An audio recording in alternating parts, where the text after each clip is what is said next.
So, Joe, we'll start with you. Firstly, could you tell us a bit about ASI's business today and how you're monetizing your inventory? And then afterwards, maybe we can talk about the identity solution. But we can talk about your core business model today. Yeah, sure. So we have The Independent, which is a global quality news organisation, and we publish in multiple languages and cultures. It's a really big news website now, and we reach over 100 million uniques a month. And then we also run the Evening Standard, which is still a print newspaper for London and also a digital news site. So we are moving to a digital first publishing model on the Evening Standard, and they're very different revenue models. So historically, we have relied on advertising revenue for both. But the last few years, we've diversified those revenue streams, and now advertising accounts, particularly on the Independent, for just 60% of our advertising revenue. And the other 40% come from digital services and reader revenues. So we are diversifying into subscriptions and contributions, and also content sales in the form of licensing and syndication. But advertising revenues will account for the majority of our revenue coming in and is our primary revenue stream. But it's interesting now that we are coexisting quite happily with a reader revenue model, and we coexist quite happily because we look at audience segmentation as the driver for that.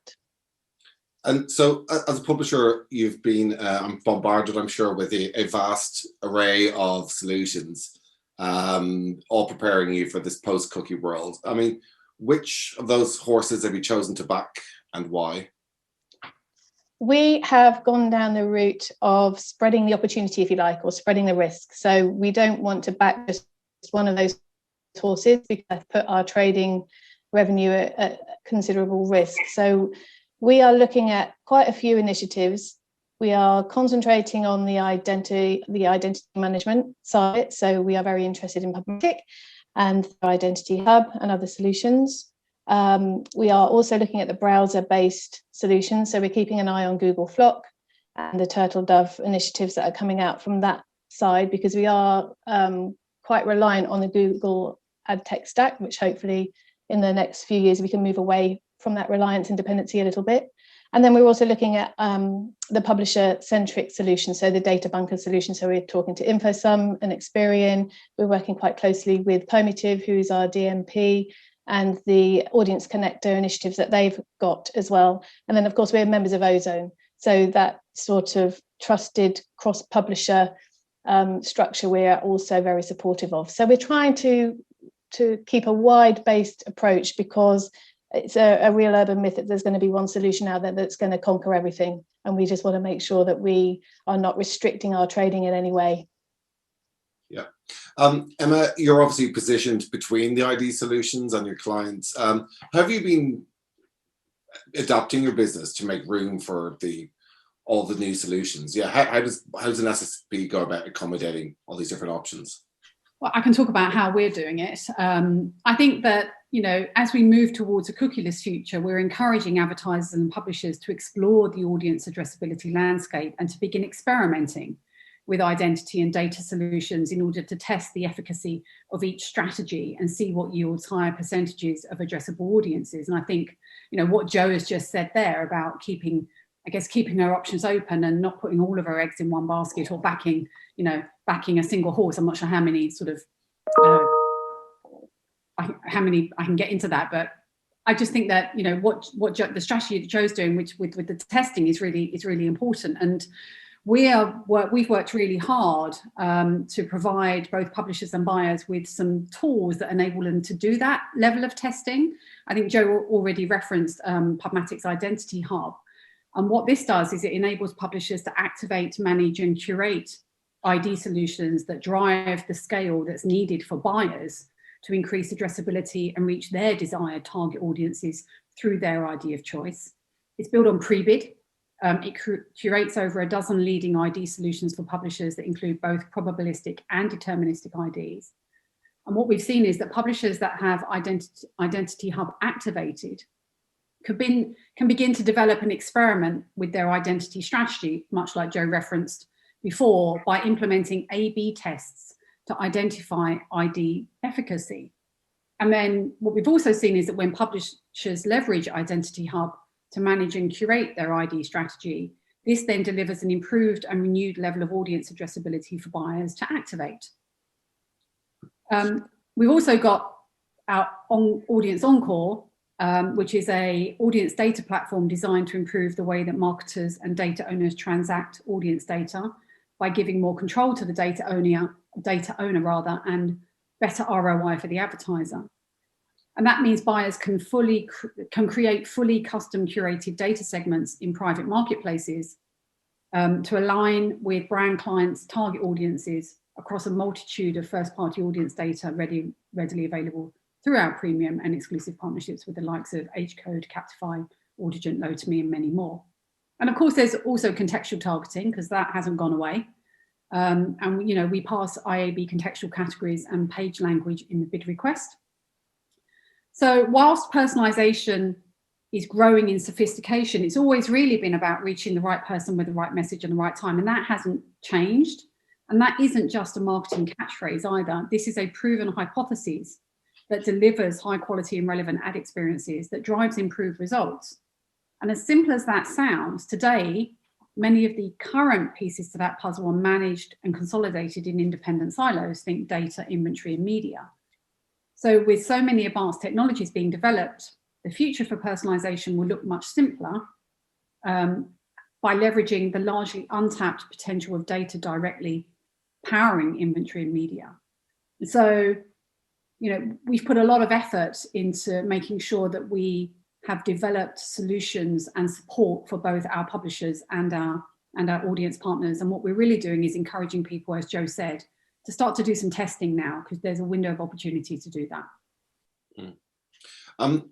Joe, to some extent, you get people like me hyping up this issue. Everybody's talking about 2022, and it's sort of presented as if it's something new. But I suppose, to some extent, we've seen a glimpse of what the future may look like through it, because cookies have been blocked in Safari for a while now.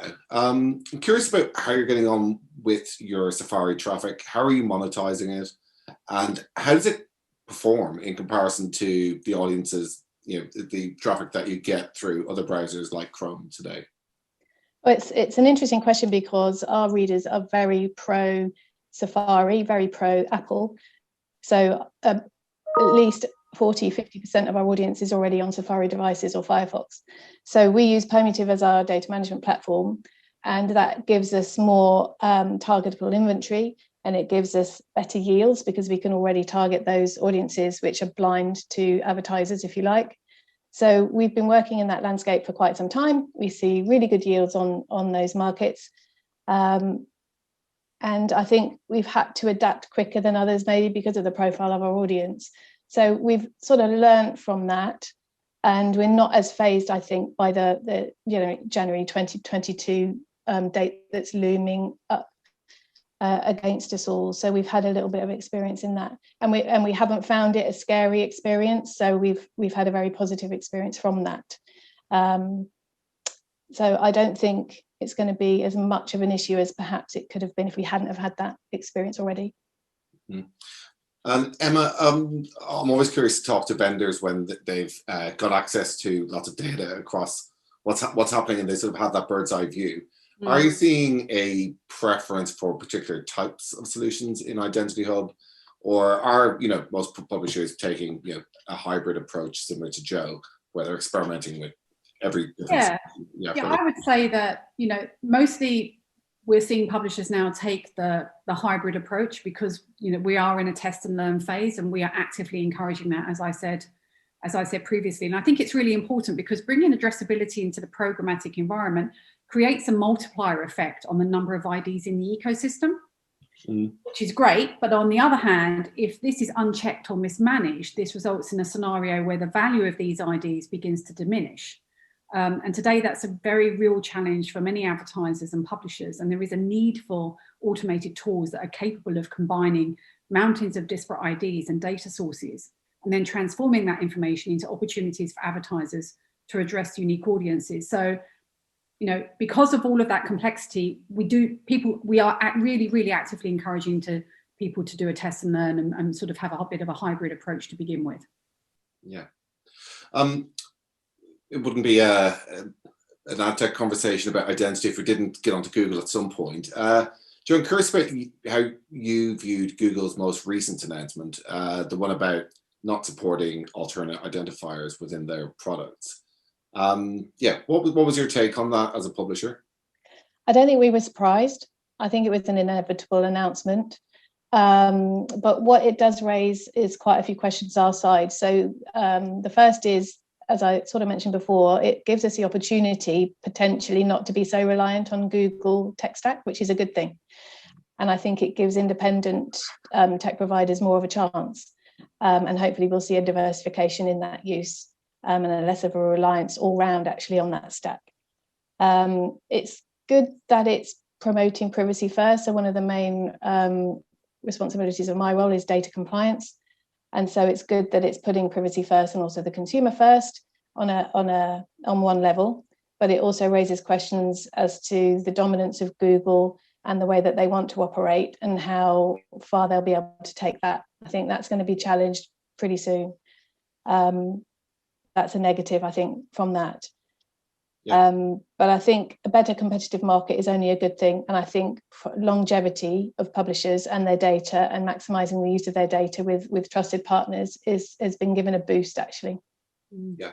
And Emma, what's your view? Do you think it's going to hurt the identity providers? There's quite a few around now, and it was sort of, I think at the time, some people sort of perceived that this was a heavyweight blow, but I think the mood has changed a little bit, and do you think that this could even represent an opportunity for both independent publishers, independent ad tech, to kind of create a new ecosystem which Google has less influence over? Yeah, I think that, look, first and foremost, consumer privacy and control are critical components of a healthy and sustainable open internet. Developing first-party connections between a publisher, an advertiser, and a consumer has been a key part of PubMatic's approach to post-cookie addressability and is further validated by Google's latest announcements. We think that this move, to your point, may actually accelerate publishers' response to third-party cookie deprecation, benefiting advertisers who are increasingly seeking to diversify spend away from walled gardens without losing the personalization and campaign ROI that they are used to from a known identity. So yes, I think this presents a significant opportunity for the open internet to coalesce around user experience and consumer choice.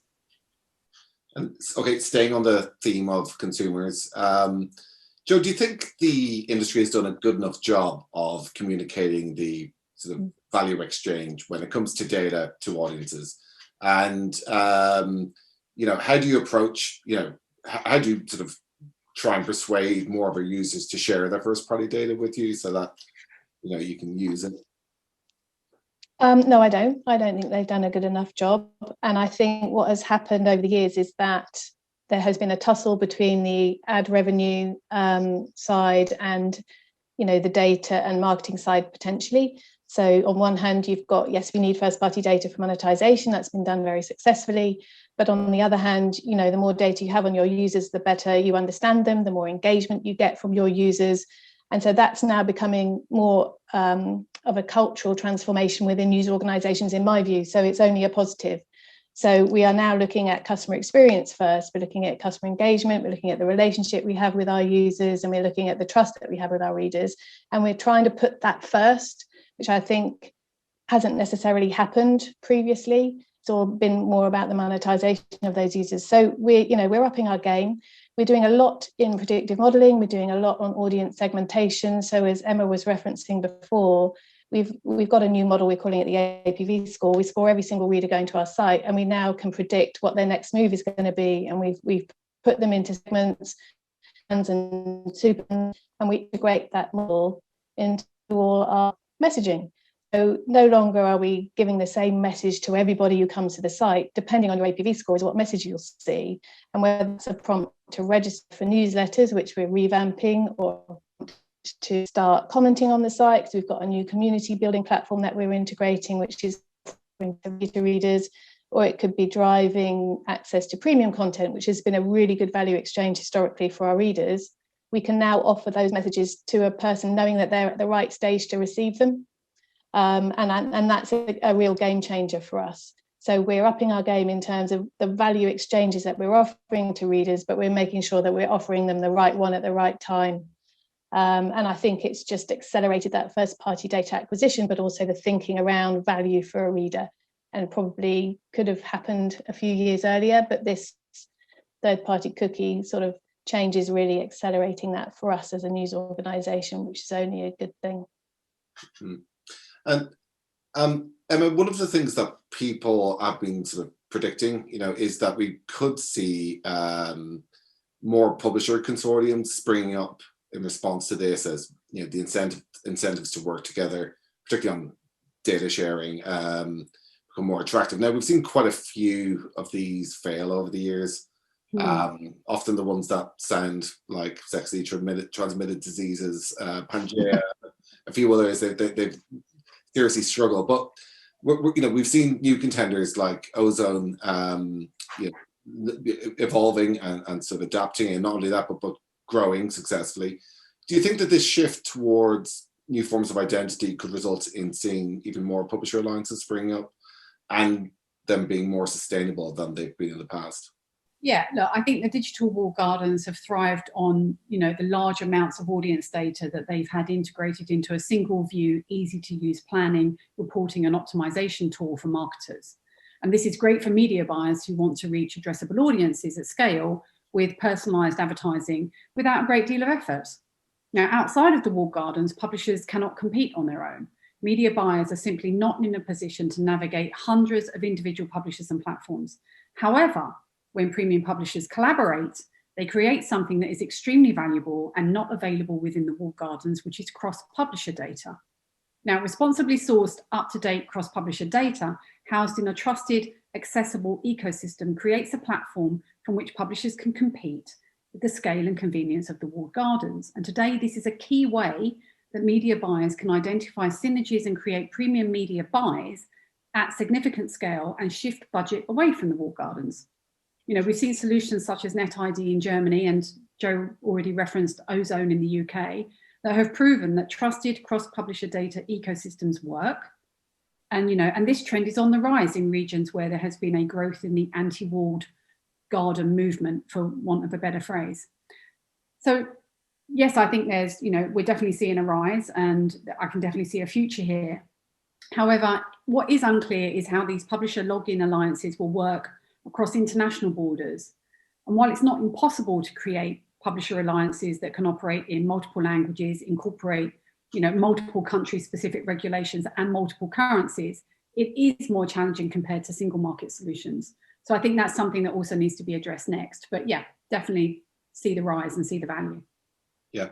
And Joe, you mentioned that you're a member of Ozone. What's your feeling on the publisher alliances? And, firstly, what's your experience of Ozone so far? I'm sure the Ozone people won't like me asking that. But yeah, have you finally reached a place where we might see publishers working in a more sustainable way, as we have in the TV industry, where longevity seems to be something that they can manage quite well? No, absolutely. I think we had our teething problems, and particularly if you look at the news publishers and the lack of collaboration when we were all in the printed media space. We have come on a huge amount since those days. And I think it's needed, because you can't have that fragmentation in the market, and not one publisher will have enough scale to be able to take everybody on their own. And I often think of it where, from a reader and content perspective, we publish our content across a whole myriad of platforms because our readers want to read our editorial, how they want to read it, where they want to read it. And it's the same for making your inventory available to traders. You need to make it available to traders and media buyers in the way that they want to buy it, or the way that clients want to buy it. And I don't think you should close off an avenue or a route because you don't want to collaborate with a bunch of your peers. I think it's really vital to the success of this industry, continue to collaborate, but with the thought in our minds not to fragment too much. So yes, by all means, collaborate. The publisher alliances are a really, really positive thing. I think they're working successfully now, but let's not fragment too much in the future and then make it more difficult for media buyers to trade with us. Yeah. Okay, one final question, and I think this gets to the core of what most publishers are thinking about. if we look ahead, say, let's say in 2 years' time, you know, when we've sort of, the dust has settled after the changes, do you think publishers are going to be significantly better off, worse off, or will it be much the same? Joe, do you want to kick off on that one? Sure. I think we are going to be better off. I think that we are taking the landscape seriously. We are building for the future. And I think we have such a unique relationship with readers who really associate with our brands and they trust our brands. And we have that direct relationship with readers. We're trying to make their experience better. We're trying to improve their engagement and their attitude towards our brands. And I think that can only be a good thing. And if we just make sure we not exploit that relationship, but perhaps exploit that relationship in the right way, it can only be a positive thing. And, you know, all the publishers that are accelerating their first party data acquisition programs, that's a win-win in my view. You can't lose from doing that, whatever the landscape looks like in the future. The more publishers, the more readers, that you move from an anonymous state to a known state can only be a good thing on a whole variety of levels for your organization. So I think we will be better off. Yeah, I would agree. I think the tide is beginning to shift as publishers reclaim control and harness the value of their data sets with independent alternatives to the walled gardens. You know, we're now seeing publishers form alliances at scale, as Joe said, across their collective properties, and other industry consortiums are providing identity alternatives. And most importantly, I think there is more willingness now among publishers, media buyers and tech providers to work more closely together to counter the duopoly. You know, with identity challenges on the horizon and advertisers seeing the growing importance of first-party data, publishers are in a really strong position to leverage their direct relationships with the users to enable better, more personalized ad experiences for their users. So yeah, I think the future's bright. It's good. It's finally some good news for publishers. We've been waiting quite a few years for that. So yeah, look, I'm feeling optimistic after that, and I'd like to thank you very much. Thank you both very much for joining me. Cheers. Thank you. You're welcome. Thank you.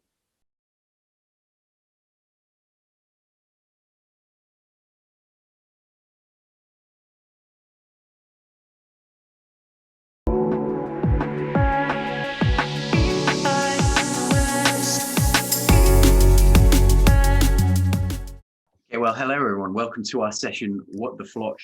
Is Google's proposed solution a fair one for the wider industry? So this session, as the title suggests, is going to be pretty much all about federated learning of cohorts. I think within the audience we'll have different levels of understanding of what that is. Some of you, it will be something you've read about a few times in the trade pubs. For others of you, it's pretty much all consuming right now.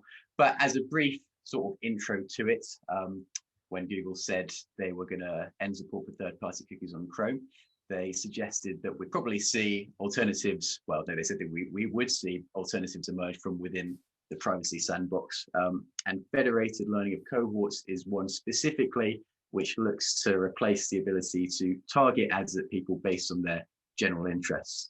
So kind of the high level idea behind that is that instead of like tracking individual users, the browser looks at the sorts of sites they're visiting, groups them together with other similar interest people into a cohort, and then those cohorts are what advertisers can use to target their ads. Now, obviously, that's quite technical stuff. The conversation goes a lot beyond that.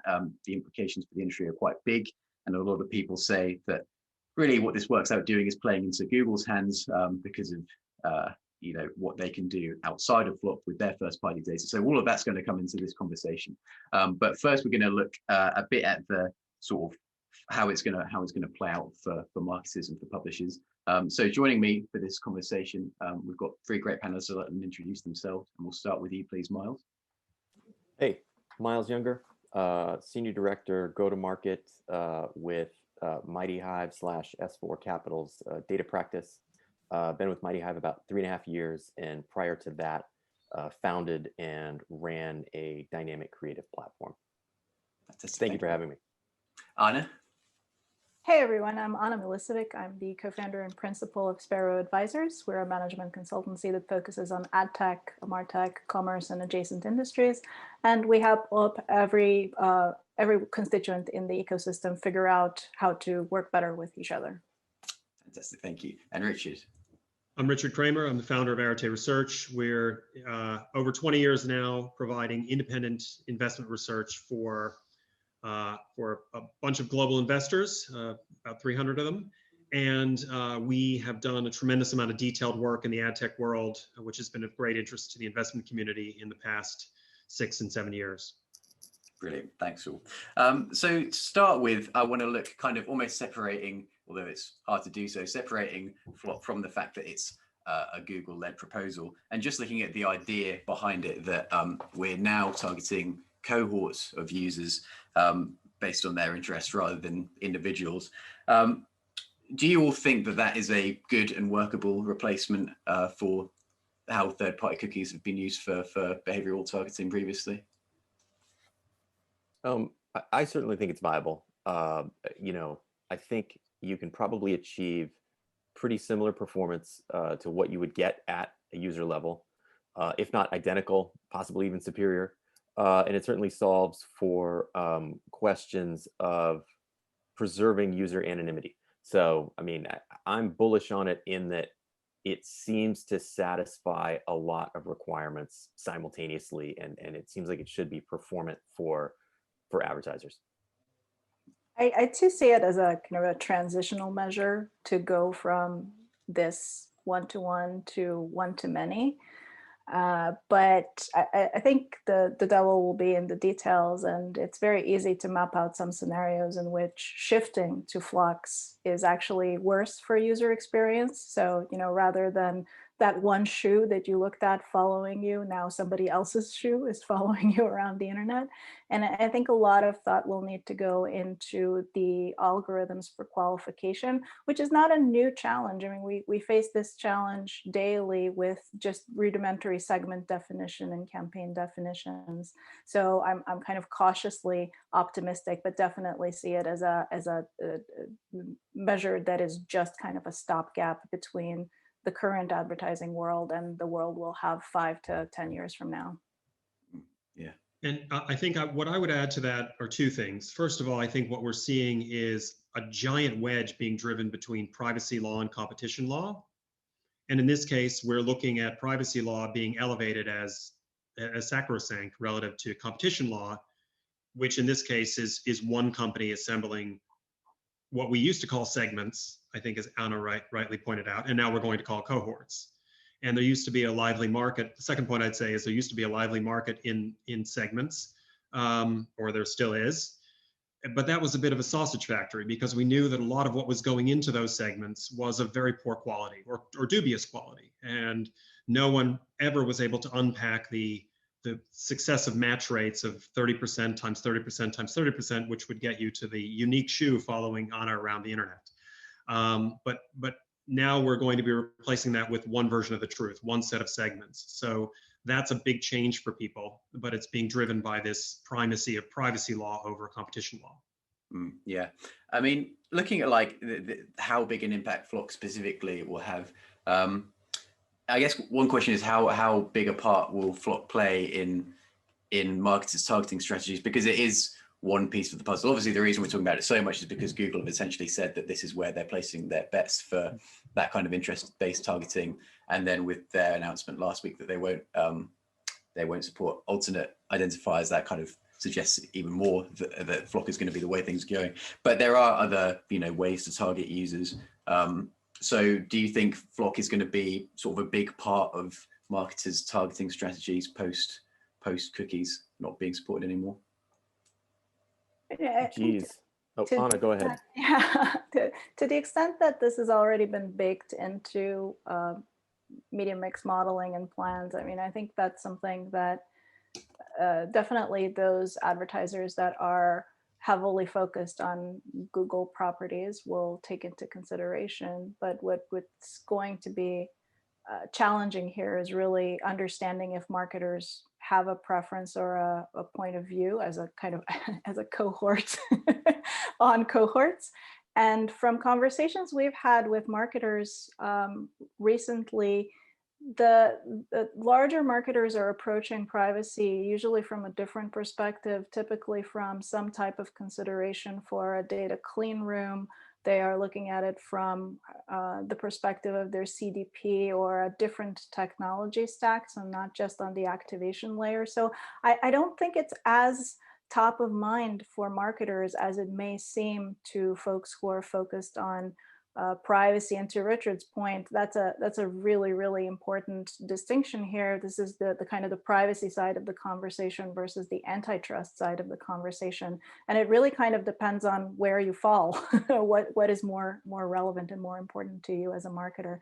So I see it largely as neutral. I think the most interest so far has been from people who are more on the ad tech and pipes side of things, who are tasked with making this whole elaborate, expensive mess work, than it has from the people who are ultimately footing the bills for marketing campaigns.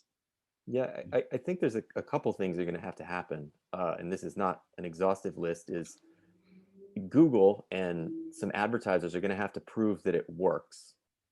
Regardless of how they make it work, they're just going to have to prove that the methodology is performant. And then, secondly, I don't know that marketers, it's going to take them a long time to understand what these cohorts are, how FLoC works. I mean, this is very similar, or it could be very similar to, the education around like real-time bidding that had to happen 10 plus years ago. I mean, that was a whole thing to get everybody up to speed and educated on that. And so this will have to get baked into DSPs and buying tools in order, I think, for marketers to really kind of understand what it is. They're going to have some buttons to push, basically. So I do want to start looking specifically at sort of Google's role in this. I guess one of the complaints is that for all Google's talk about, we see a future where we're not tracking individuals around the web and targeting them based on their activity. Within Google's properties, you'll still be able to see what users have been doing, bring in your own data and target them. So there's, skepticism that this is really just about benefiting Google's own business. Do you guys agree with that, or would you see that Google are a legitimate bind here, sort of as you were referencing earlier, Richard, about there's privacy legislation against antitrust legislation, and they're just saying, well, we have to listen to privacy legislation. What do you guys make of that argument?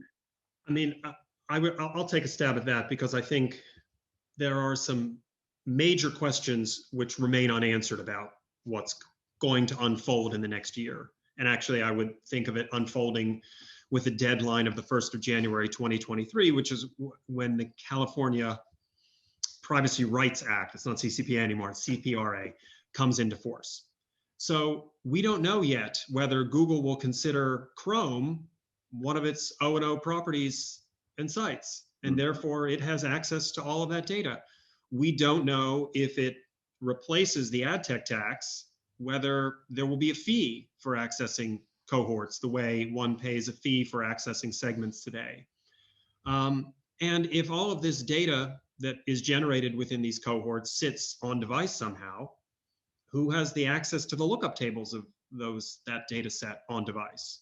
So I think there are a lot of big questions that still need to be fleshed out, and some of those sit behind Google, and we may never get the full answers to them in our outsider perspective.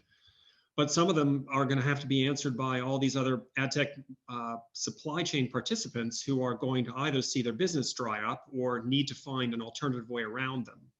So I think we're still halfway through this 2-year journey to Privacy Sandbox, and now we're sort of A/B testing some of the parameters that we'll end up having to work with in a year's time.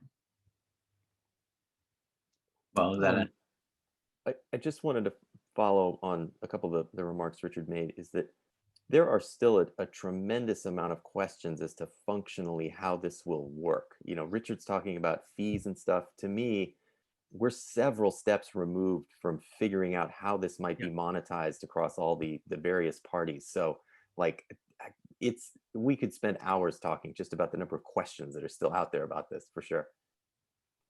I think that kind of sums up the point. It's we're here where this is rolling out, and there are so many questions that various ad tech constituents have about this.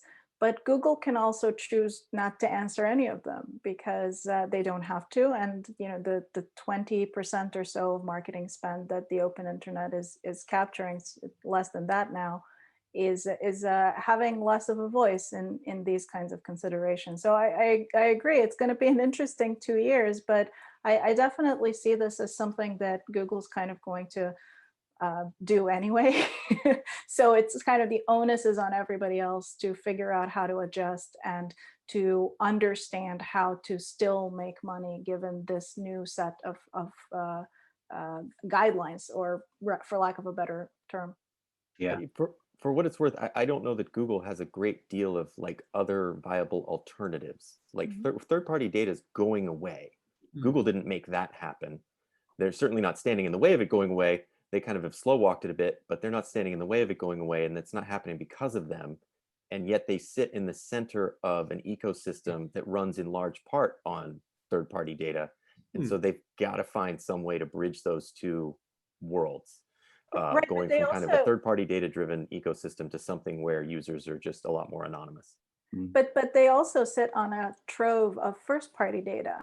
And so, part of this is a bridge between those two worlds, and Google can very easily shift to, okay, third party goodbye, first party only, and still be in a very, very advantageous position, which again, going back to Richard's first point about privacy versus competition, I think sets up a really unfavorable world for just non-Google ad tech.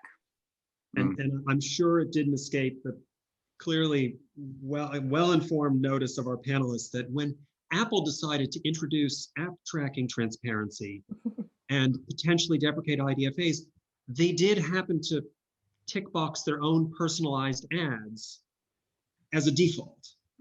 So given that we were able to discover that in subsequent builds of iOS 14, we don't know yet what. I'm sure, Miles, you're eager to look into the technical details of what's behind Privacy Sandbox and Phlox and Turtle Dove and Fledge and all of these things, but we don't know yet what the tick boxes are on the screens that we haven't yet been able to see. I want to hear you guys' thoughts on like how comfortable you think the industry will be with the level of trust, which we've already talked about a bit, the level of the trust required towards Google, in terms of, this system where the browser is creating these cohorts and you just receive these and say, okay, that's what this user is, we'll accept that. Richard, you referenced, we don't really know whether that data will be shared with other parts of Google's business, but assuming they say that it's not, then you kind of just have to trust that fact. And at the moment, we're also trusting, I guess Google have said that it's 95% effective as cookie-based targeting. And again, there's a level of trust there. And, okay, well, I guess it's ready to go then. Do you think the industry feels comfortable when Google is kind of asking for this kind of trust in placing that sort of trust in them?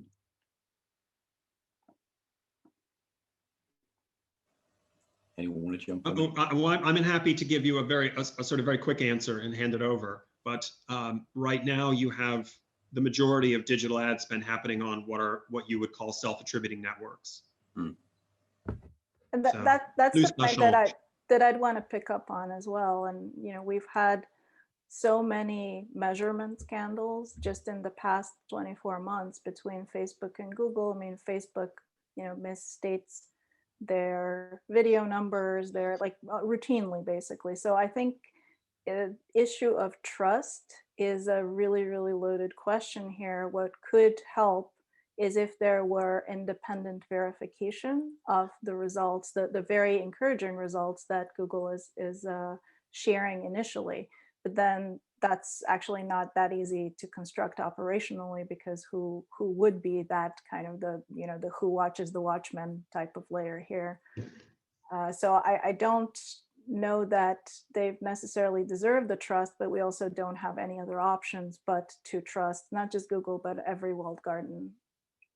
Yeah, I mean, this just, I'll kind of almost repeat myself, is that, Google and marketers are going to have to throw some media budgets behind this to see if it works. And that's going to be the only way to know. Because Google, I think the 95% number even is based on simulation. So I don't know the extent to which, Google is even testing this in a live environment at this point. So Maybe we just boot up synthetic audiences and just leave it at that. And then 95% performance in a synthetic audience is good enough. Let's try it live. but I think something that you both touched on, Google has an incentive to make this work. Mhm. And not to defend the measurement scandals we've had in Facebook and Google, but the rest of the open web is a hot mess of fraud, misrepresentation, dubious identifiers, cookie trading, cookie sync, and all of that. So the fact that you would potentially have measurement APIs to test is probably a benefit over a lot of other spend that's happening anyways. So it's really now it's the incentive of Google to prove that these segments, that these flocks work and deliver value, and they'll probably be rewarded in the pricing of them. I mean, not to mention there's other aspects of Privacy Sandbox in play here, like the anti-fraud stuff. There's kind of anti-fingerprinting. So there's a lot of stuff that they're doing to, it's not going to get rid of all sort of, measurement errors, et cetera, but it does seem like they're making a fairly good faith effort to get rid of a lot of the worst aspects of sort of programmatic audiences, user level tracking, digital tracking and targeting and measurement, et cetera. Yeah, and you would think that Apple likewise has an incentive, but maybe not the experience, to eventually flesh out SKAdNetwork and make that functional for marketers and something that's well understood, which they haven't yet done. It's still very early days. So these are things that need to be learned, like you say, together with the marketers and to see how it works. I want to look at obviously last week's big news as well, which we've referenced already, that Google won't support alternative identifiers within its own products. I mean, I'd be interested just generally, like, how big of an impact do you think that announcement, some people saying it's not really an announcement, we've known that would be their stance this whole time, but it's been received as news to the industry. So how big an impact do you think that has, and does that just kill off, do you think, these alternative identifiers that the industry has been kind of working away at for quite a while? Yeah, I think the biggest impact it has is on antitrust regulators, and that should be something that that's kind of landing in their inboxes very hot. I think in what I'm very concerned about there is just the mismatch of power that a walled garden like Google has in these types of conversations and considerations, where they can just kind of unilaterally say, all right, this is happening and we've picked a date and this is when it's going to happen, without filling in those blanks and explaining more clearly about what are the options that are going to be available, how can marketers adjust and stuff. So it does seem like stuff that we knew is happening is gonna happen, but there's a force here that I think from an antitrust perspective is counterintuitive to any positive intent that Google may have to solve this, or Apple may have to solve for SKAdNetwork, etc. My perspective on that sort of them disallowing these alternative identifiers is, I mean, Google's got a lot of risk to mitigate there, where they've got basically these de facto audience graphs sort of flowing through their systems, meaning they're taking kind of ownership of these audience graphs because stuff is hitting their log files, hitting their databases. They have the data. And increasingly regulators are saying, like, look, we don't care if your intentions are good with this data, or if your intentions are benign. You have the data, therefore you have the audience graph, therefore you are responsible for all of these people's private data. It seems like Google wants out of that business. They're fine with their own O&O data, and they're fine with their own clients having their own first party data, but they don't want to facilitate these kind of de facto third party audience graphs.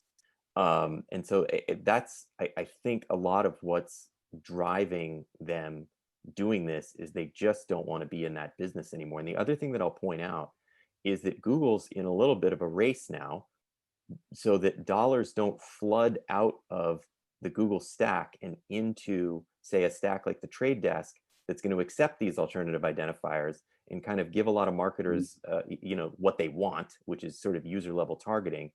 And so it's not as if Google doing this sort of unilaterally necessarily puts them in an advantageous position. It could also go the other way. Do you think that might happen? Do you think companies like the Trade Desk might win out, just that the draw of these alternative identifiers will be too strong for marketers? I guess what I'm saying is I don't know. Like, it could play out either way. Either Google doing this could really put the kibosh on these sort of first-party back-end synced audience graphs, or the dollars sort of flood to the exits and end up flooding into those graphs. So, yeah. I would add a couple things to that. First of all, I mean, let's be clear. There are something like 37 identity solutions in the market right now, and 4 or 5 being developed. So whoever thinks that that's a great way to safeguard your personal data and decide which of those 37 alternatives you'd like to sign the data donation agreement with, I don't think that's a viable solution either. And I think, we're right now chastising Google for proposing that there should be an anonymous single identifier that we can all agree on. And you look at the alternative right now, and there isn't one single alternative that you would feel comfortable with. And I think, to your point, Anna, and also Miles, what we really don't know yet, and we saw this with GDPR, is whether all this being done in the name of privacy will be enforced. And by that, I mean, we knew that many companies were and continue to be flaunting of GDPR rules, but we really haven't seen any major enforcement of GDPR yet. Certainly very little with the big tech companies, and almost none with the smaller ones. There have been a few examples here and there.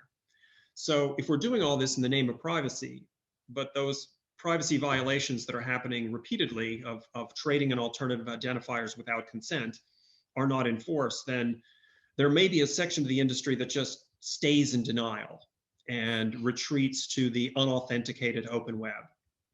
And they're fine with that. So there might be some portion of this industry that just tries to pretend that this isn't happening to them.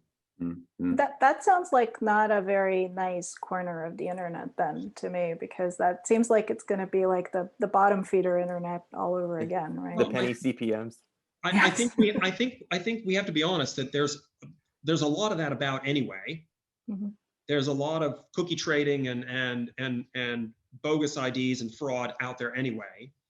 And if you begin to parse out the two halves of the internet a little more clearly, that might not be a bad thing. Mm-hmm. The last thing I want to touch on real quick before we run out of time is we've sort of been talking just there about the extent to which this will have privacy benefits, and it's been mentioned a bit already. But do you think that in a cohort-based world, the consumer really notices a difference and feels that they have more privacy protections on the web, regardless of the extent to which that actually is true technically? Do you think consumers will really notice the difference? Probably not. I have an anecdote here for you. So I was looking through my Google interest settings a while back, and much to my surprise, I discovered that I was interested in the Portuguese national football team. So, things like that are very easy for a machine learning algorithm to create a connection, but to the actual consumer, that seems ludicrous. And so, you could have a case where the cohorts are actually working as intended and really well, but what that translates to practically is a really bizarre experience. And there could be a really big gap between how consumers perceive what they're interested in versus how it's actually interpreted on the other end. Yeah. I think people hate ads no matter what. They just do. And the thing that sort of that I think the industry sort of needs to be careful with, that it seems everybody wants to preserve this capability of a closed loop between measurement and targeting. And that's when people feel like they're being stalked. And so even if we do that at a cohort level, a lot of people's impressions of ads following them may be the same because they don't know that they're part of a cohort. Like, what do they care? So I think I basically agree with Anna that from the consumer's perspective, I don't know that they're going to see a tremendous amount of difference.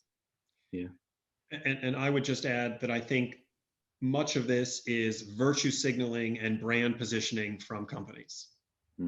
When we see leading identity providers, third-party identity providers, say that they've always championed the value of first-party data in their blog posts, you know, this is just bald-faced appeal to our better natures. There is no technology company that will admit to invading your privacy or trading in your cookies without consent. But you know, there's no innocence out there. So I think the perception from consumers will be largely set by the marketing budgets, which are considerable, of the big tech players promoting the fact that they've taken these steps to be privacy preserving. And then Miles, I would kind of amend what you say about people hating ads. They're willing to understand the value exchange of receiving advertising for free content. And they're willing to tolerate ads. And if anybody said, would you rather have a targeted ad, which sounds kind of pernicious, there's someone pointing a target at you, or a personalized ad? Well, personalized sounds so much nicer. But it makes for great TV ads that that Apple has run talking about protecting your privacy. Yeah, we could talk for another hour about that, but I think that's this whole other question of the value exchange. And Google, for one, has a tremendous amount of upside there. I'll give you an example. The other day, I'm in Portland, Oregon. I load up a map of my neighborhood. It's 5:15 p.m. I'm not seeing a bunch of click-to-order dinner options springing up right from local, restaurants in the map. Those would be ads. Those would not bother me. There's a clear value exchange there, and I don't feel stalked. So it's like there's a whole other world of digital advertising outside of this whole question of Chrome and Phlox and alternate identifiers. I'm afraid I'm going to have to cut the conversation there because we are completely out of time. So all there is left to say is thank you to Anna, Miles, and Richard. Thanks so much, guys. Thank you. Thank you. Thank you.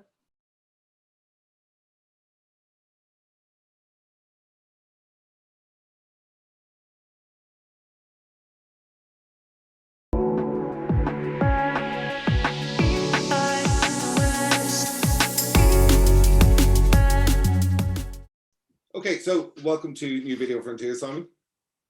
Thanks, Vincent. Good to be here. Right.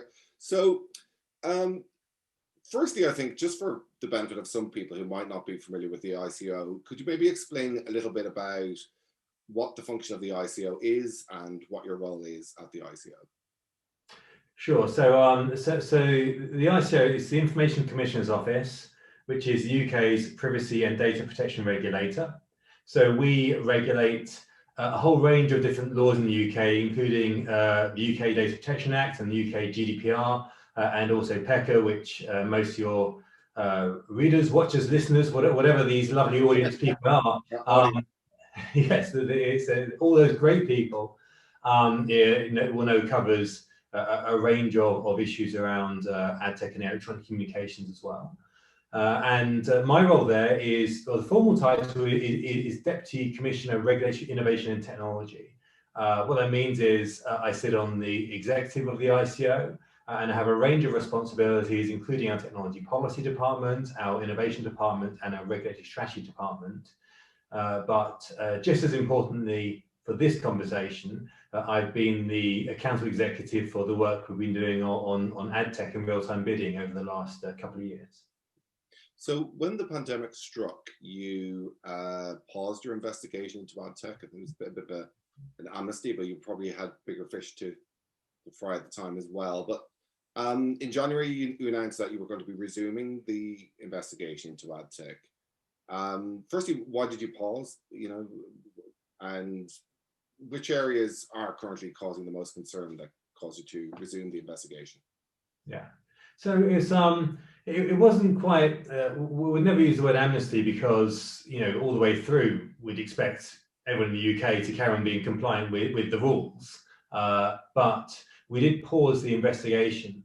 And that was really a question of priorities. And so when we got to this time last year, February, March last year, and COVID was becoming a pressing crisis, a real crisis as such, and and people realizing the gravity of the situation, we very simply set up the ICO and prioritized our work, as every organization had to do. We managed the BCP process well. Our staff went to work from home quite in general, quite comfortably, actually. So that wasn't a big impact on our activities. But we did have a lot of questions and issues coming at us very quickly. If you think about what we've done with the pandemic, then all the way through, there's been big questions about people's information. So in the first wave, we were talking to local authorities about who they could share a vulnerable persons list with in order to make sure that somebody who's shielding could still get food and medical supplies. Then you'll recall there was quite a few different versions of the contact tracing app, two in England, others elsewhere in the UK. And there were big privacy questions around how people could use that app and how they could be confident in it. Right now, there's other questions around what might happen with different kinds of health certificates and vaccine passports. There's still some live issues.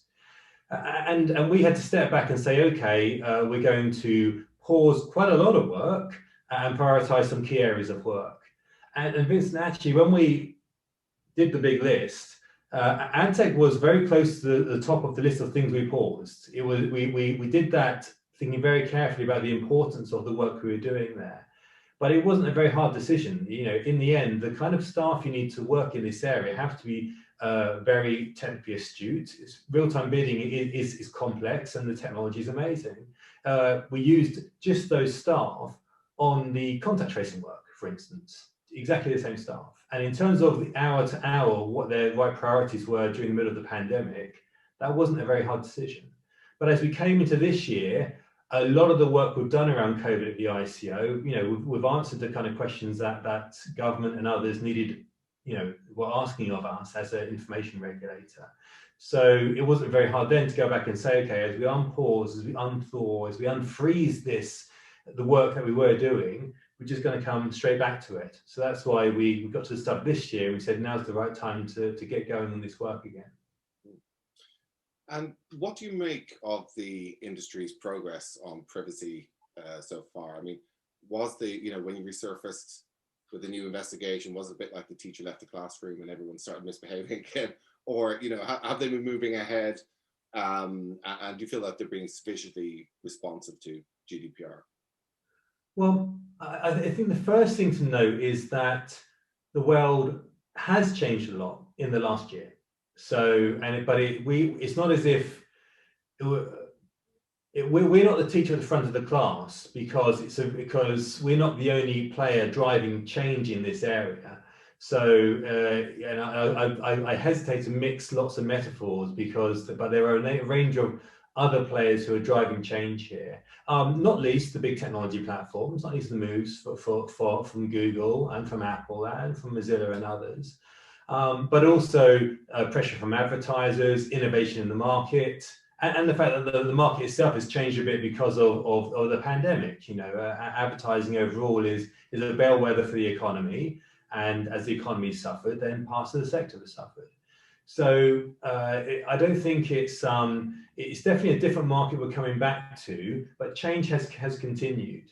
And we're looking in this phase of work to make sure we fully understand what the market looks like, as well as come back to the concerns that we had, going back to June 2019. Yeah. When we last spoke, it was New Video Frontiers in 2019, and one of the questions I asked you, was about the competition dimension to privacy, and there was a fear that this could inadvertently result in some large players, particularly those who have large pools of first-party data and access to various parts of the ecosystem, that they might use it to their advantage. I think your reply to me was there that would be something for the CMA, but that you would be sort of working with them on. I mean, we've seen CMA launch an investigation into Google's privacy sandbox solution. Mhm. Are we going to see more of that in terms of the CMA looking into how various players are using this to their advantage? Or what you could maybe tell us a bit about how you guys work with the CMA and what we might see in the future.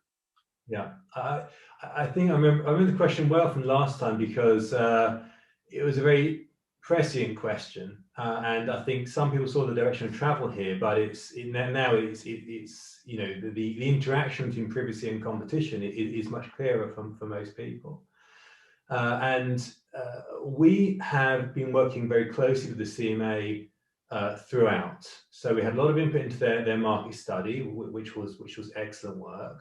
And then indeed, actually, somebody seconded into their digital markets task force, which has now wound up, but was looking at what a new digital markets unit might look like.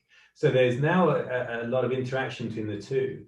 We've been crystallizing that work in something, there's a lot of acronyms here, apologies, called the DRCF, the Digital Regulation Cooperation Forum, which is us, the CMA and Ofcom, working together on a whole range of issues of common interest, including advertising as part of that.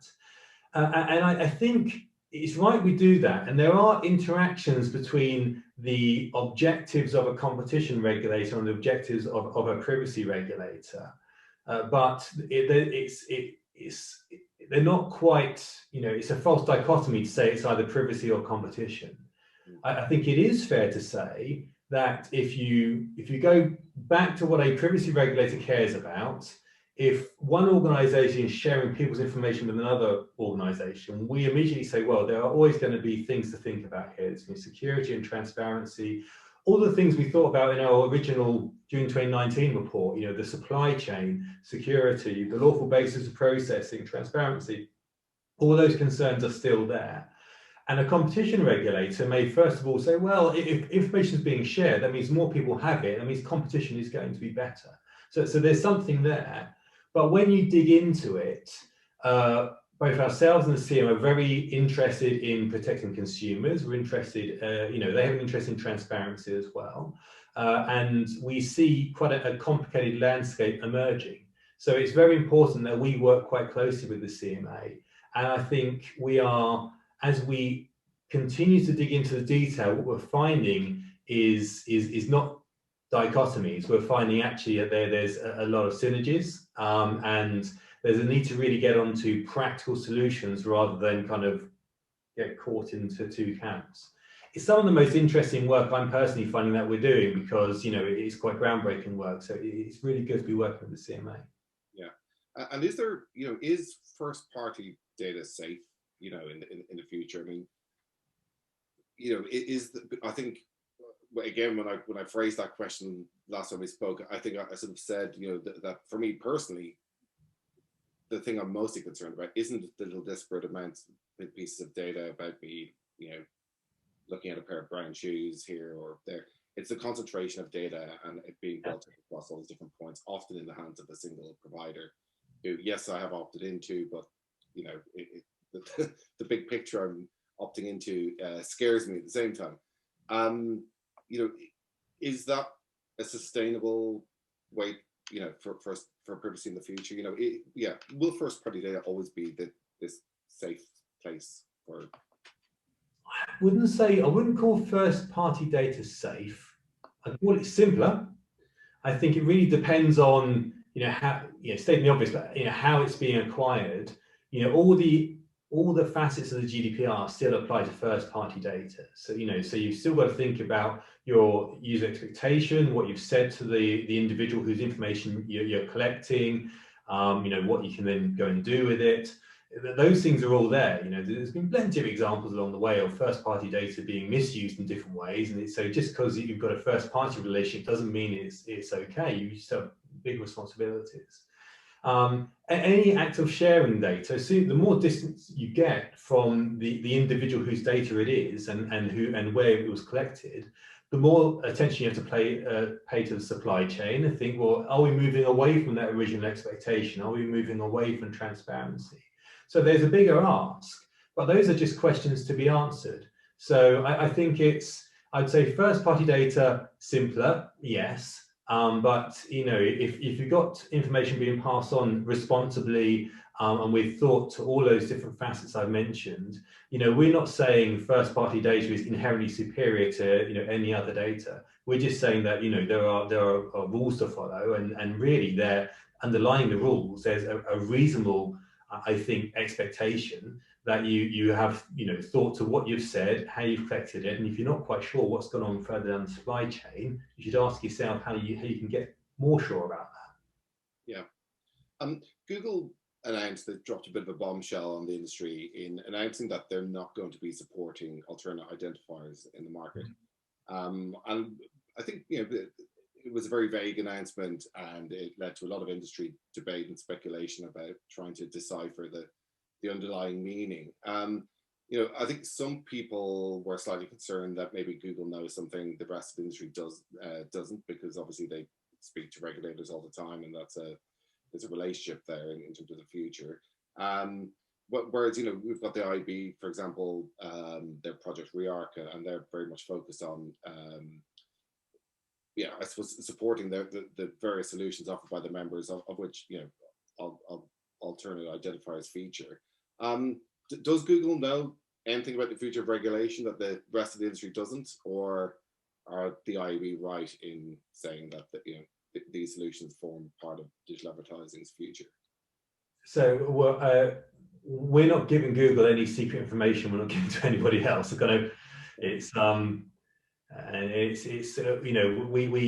talk with Google, we talk with the IAB, we talk with trade associations on a very regular basis, and we seek to talk with people through discussions like this as well.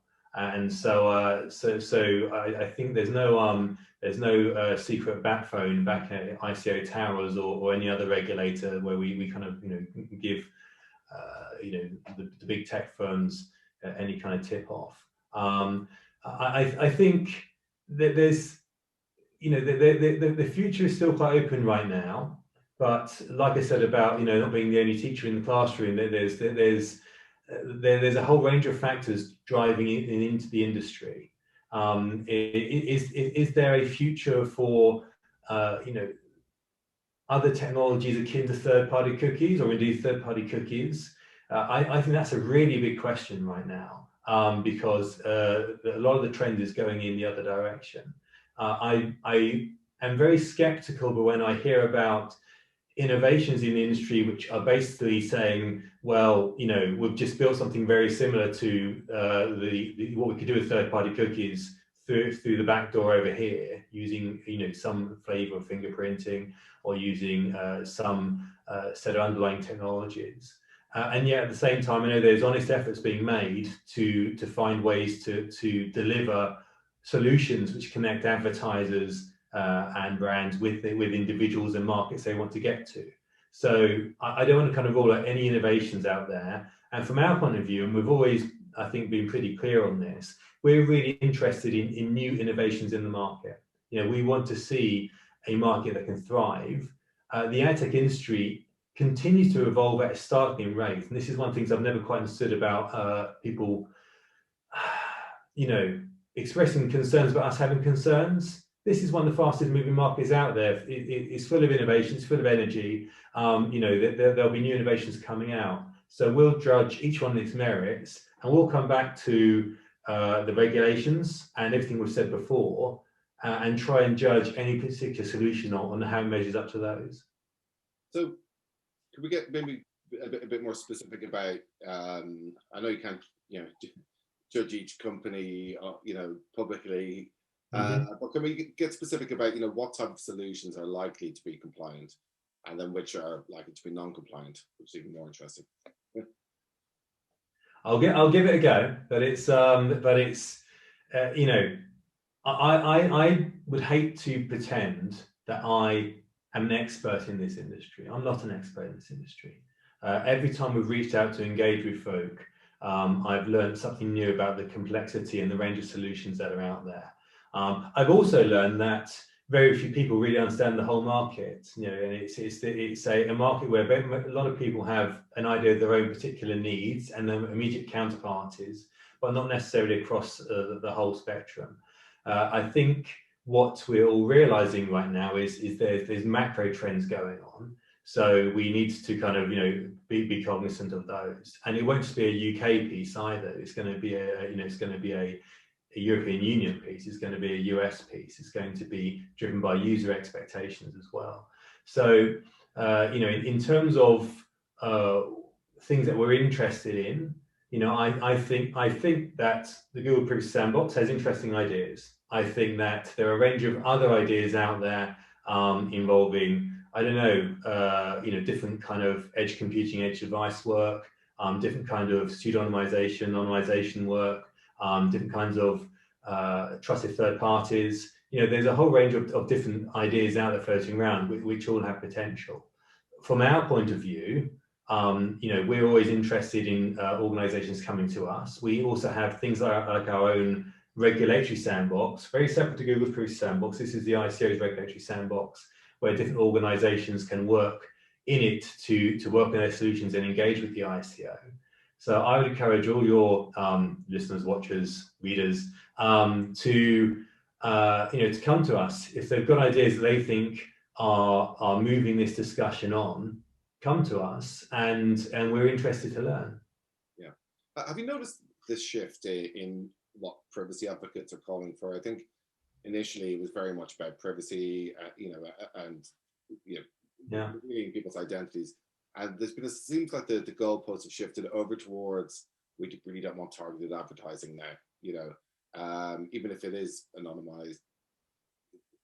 Have you noticed that shift? Well, I think there's, yes, I think there's a few different shifts wrapped into that. I think that what we're seeing is an initial articulation of disquiet about so much processing going on without people realizing what's going on, without really having an alternative solution. Just saying this all feels wrong, which I have a level of sympathy to their disquiet. But it wasn't as if the advocates were normally saying this is wrong and this is right, unless they were just pointing towards contextual advertising and just saying this is all wrong and this is the way forward. Now I think you have a whole range of factors going on there. You have some folk who are still focused very much on the privacy aspects and just are still saying this is where our concerns are. Others who have shifted on to being as concerned about privacy and competition together and the weight of the technology platforms. And others who are really just saying, well, actually, it wouldn't be better if the market just was all contextual advertising, and why do we need any of this personalized advertising as well? And I do see a bit of a split in our engagement with the market. There does seem to be a part of the market, this is my personal view here, which is still locked in a bit of a death spiral for trying to keep to individual targeting, personalization, retargeting at any cost. There's no way we can do this unless we know everyone's inside leg measurement, and we'll carry on trying to find a way to know exactly who we're talking to and everything about them, until the bitter end, until the bunch of advertisers are willing to advertise in the market are tiny, and the bunch of rules allowing us to work in this are tiny. We're going to carry on that death spiral. There are others who are saying, well, what is advertising meant to be about? What are we trying to do in the end? In the end, the money comes from the advertisers, and they want to find markets for their products and services. They want to get brand awareness out there. They want to get individual messages to people who might be interested in those particular messages. And they don't need to know everyone's inside leg measurements. So are there better ways to do that? And it does seem to be there's a bit of a split there. And there's ends up being a less mature, reductive part of the market that might still make some money for the next couple of years, but in the end will die. And there'll be a more future-facing part of the market, which I'm hoping will flourish. A question one person asked me to ask you. They asked why ad measurement isn't regarded as legitimate interest. Mm-hmm. So I think you've got to go back to what legitimate interests is in the GDPR, and you can read that. You can read our guidance on this. Go back to our June 2019 report as well, where we discussed this. And the key point here isn't that we have been black and white about legitimate interest, because legitimate interest isn't black and white. And I know people hate it when regulators say yes, but, or risk based, or you've got to form a view, but they also hate it when we outlaw things. So it doesn't go great either way. But legitimate interest is a high bar, and you have to consider the legitimate interest of the individual against your own legitimate interests, and basically do a test. And our point here is that in terms of the solutions we've seen, and in terms of actually the interest of the individual and the way RTB works versus the interests of the organisation, we haven't seen any legitimate interests assessment, any kind of argument that's really been anywhere near compelling around things like measurement, measuring up against the level of intrusion that's been going into it in order to achieve the measurement. I'm really sympathetic to the market need for measurement. I get that this is actually, the ability to actually understand, what's happening with your pounds and dollars and where it's gone, and how hard that is in the current market, because the current market's a bit broken. PwC have nailed this with their work. It's not transparent, and nobody's really got any idea. They're putting their money down the well and hoping for the best. I get that measurement is key, but not at the expense of the individual's legitimate interests. So it's not that we don't understand there's an interest, that there's a legitimate interest in measurement. It's that it's got to pass this test, and under the rules, it's got to be balanced against the interest of the individual. Yeah, that sounds like a reasonable conclusion. So now that the UK, we've finally left the European Union, are we likely to have to apply with e-privacy regulations, which is something we used to speak about, and I think it's sort of been kicked down the road so many times that we've sort of half forgotten about it. But yeah, will the UK have to comply with e-privacy, or what's the likely outcome? So what the first thing to say is on one level, that's not for the Information Commission's office itself. So the way it works basically is that government sets the rules and regulations, through Parliament, and then the regulator interprets, provides guidance, supervises, enforces that regime. So it's down to government if they want to change the rules. And then if it is, then we're pretty zen at the ICO about that. If the rules change, then we adapt to those rules. And that's the way it always has been for pretty much every regulator everywhere. And so right now we're working under a regime which basically is the same regime as when we left the EU. Nothing's changed in the last few weeks effectively. So it's GDPR and PECA basically. If the government wants to change it, then the government has to change it. Now you can look at the National Data Strategy. You can look at the blog that the Secretary of State Oliver Dowden produced for Financial Times a couple of weeks ago to coincide with the advertisement for the new Information Commissioner, the replacement for Elizabeth Denham. That role was advertised weekend before last, I think. And there's been signals there that government, now has the ability to look at the UK data protection regime and decide what's right for the UK, and it might make changes in the future. So that's up to the government. So from our point of view, we've got to carry on working with the rules that we have until those rules change. Obviously, as with any rule changes, governments think about it, they consult, there's a whole big democratic process, and everyone should keep an eye out for that and be engaged with it, because the more people in the industry who are engaged with that process, the better the end regulation. And then the ICO, which will probably be after I finish, because I'm only here till July, so it'll be after then, will react accordingly to any new rules that come in. Just on staying on the privacy, that was a perfectly understandable answer. But we recently wrote a story about how internal infighting and lobbying in Brussels have stalled progress on e-privacy. There's a group called the Corporate Europe Observatory. They're an NGO. They focus on just looking at lobbying in Brussels and what companies are up to. I mean, one Experience Insider told that group that e-privacy was RCEPI one of the worst lobbying campaigns I've ever seen. Another said, I cannot recall another legislative proposal that has attracted this much lobbying. What's your feeling on the industry sentiment? I mean, firstly, it might be interesting to talk about, are you on the receiving end of that lobbying, or is it always further up the food chain at the legislative level? And but do you feel like the industry is approaching this in a spirit of we want to do the right thing, clean up our act now, or is there ongoing resistance to all things privacy?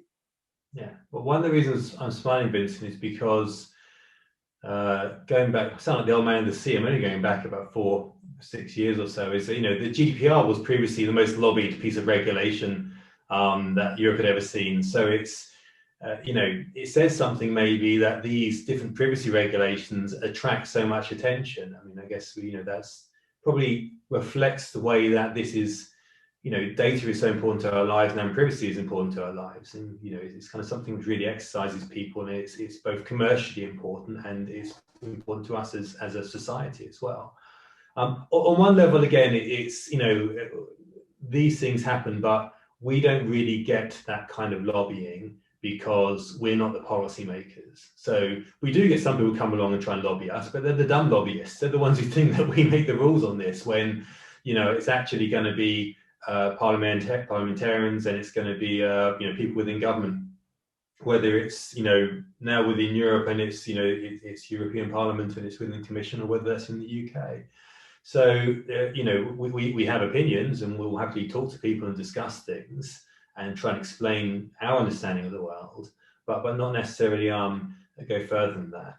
But to your second question there about the industry and how's the industry reacting to this. I've got a couple of different thoughts there. I mean, for starters, and this is probably controversial, a lot of lobbying isn't a bad thing.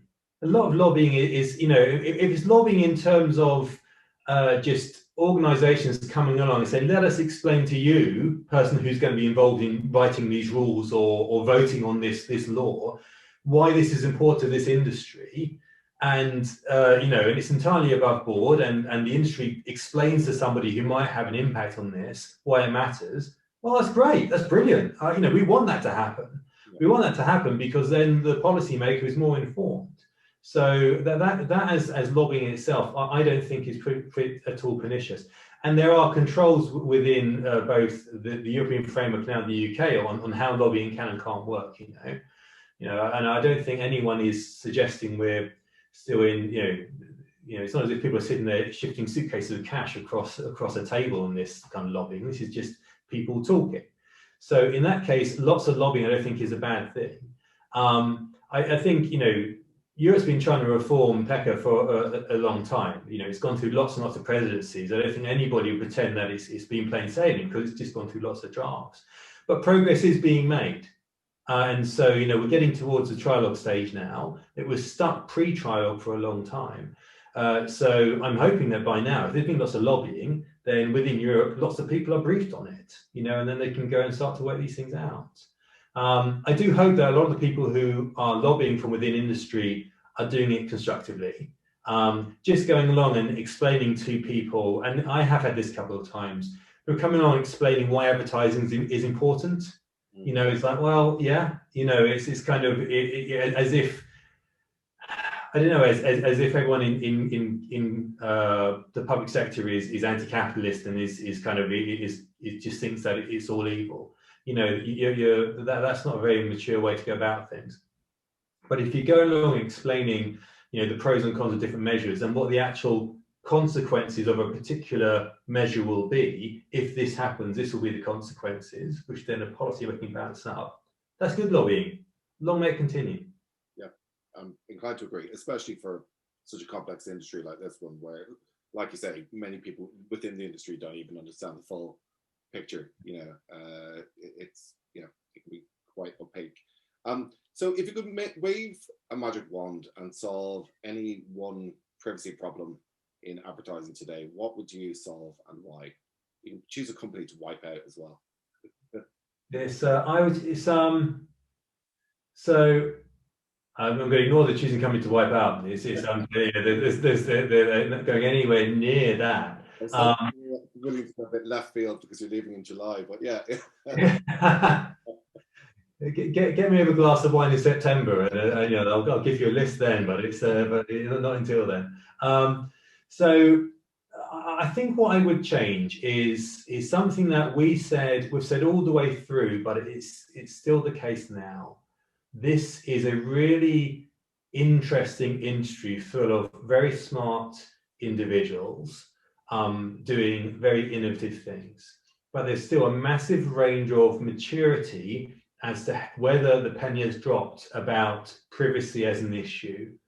And so we see both very nuanced conversations happening. And I've got to say, all the trade associations and all the, the more engaged firms, most of the large firms, most of the large firms in their category, they get it now. They get the direction of travel, they get the concerns. None of them are, kind of just Canute-like waiting for the waves to go back. But when we look at the long tail of the industry, especially if we happen to go along to, some kind of event where, privacy regulators don't normally go, and it's not actually, an official privacy thing, you do see, probably smaller organizations, less engaged folk, people who aren't involved in this side of things, still say some dumb things. So what I'd love to see is an uplift in the long tail to realize that, these trends are irreversible. We're not going back to the old ways of working. And all that's happened over the last 18 months really is different organizations have woken up and smelt the coffee one by one. And you've probably seen, Vincent, among, your contacts, your client base, gradually people said, okay, this is the new way of working, we're going to get on the bus. But the long tail is a long tail. And in terms of what we're going to be doing now, in terms of our audit program, in terms of the work we're doing, we're interested in understanding what's going on with the industry, as well as looking at individual organizations where the trends are. But one thing that exercises me is how we get an overall uplift of the ecosystem rather than just focus on organizations one by one. That's a big challenge. Well, we're all out of time, but thanks so much for taking the time, Simon. Really is much appreciated, and yeah, I'm looking forward to see where you land after July. I think you've a bit of time off planned first. No, that's right. A bit of time off, go and then go back into the private sector somewhere. But I'm going to take a break first. It's been a hell of a year for everyone. So yeah, a bit of an R&R over the summer, and maybe look to do something next year sometime. But it's always a pleasure, Vincent, and it's always a pleasure to talk to the industry as well. All the best. Cheers. Bye now.